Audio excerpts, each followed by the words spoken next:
Her actions were controlled, methodical, deliberate, intentional, and purposeful.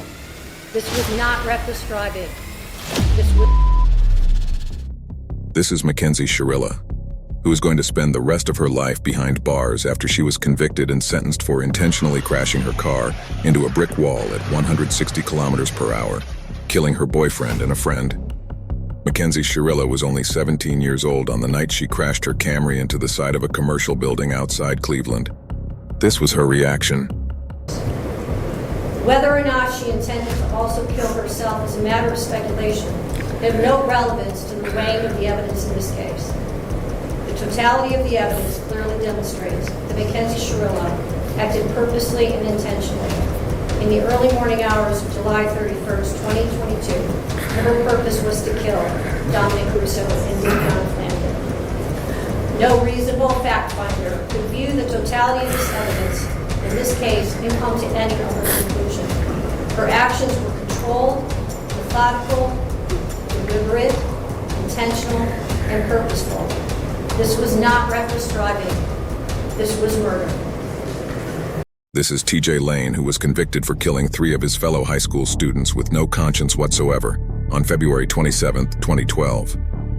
6 students were shot at Chardon High School in Chardon, Ohio, resulting in the deaths of 3 of them. The suspect was Thomas TJ Lane, a 17-year-old male juvenile and former student of Chardon High. Lane was soon arrested by police near his car parked outside the school and was ultimately indicted on 3 counts of aggravated murder, 2 counts of aggravated attempted murder, and 1 count of felonious assault. Later that month, the decision was made to charge Lane as an adult. He pled guilty and received 3 life sentences without the possibility of parole. As TJ enters the room, you'll notice that when he sits down, he begins to unbutton his shirt, despite what seems to be against his lawyer's advice. TJ continues unbuttoning his shirt. Take a look at the t-shirt and what's written on his chest. Killer. TJ's personality and absolute lack of conscience are clear to see with his final statement towards the victims' families.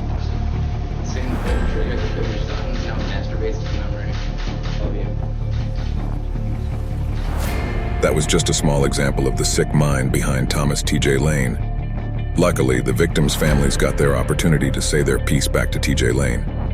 Notice how he smiles and smirks during their victim statements. I want him to suffer the rest of his life the way I will suffer the rest of my life without Danny. I will have to eventually forgive you, otherwise you will haunt me. You will never ever be in my thoughts after this. Never.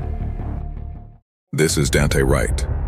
Wright is one of 3 teens to have been charged in the death of Jordan Klee, who was found dead on October 4, 2016, on a pathway near the Pine Lake Village on Ann Arbor's west side.